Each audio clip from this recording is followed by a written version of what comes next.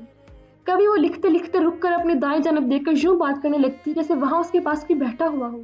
پھر بات کرتے کرتے وہ مسکرائی اور کھلکھلا کر ہنس پڑی۔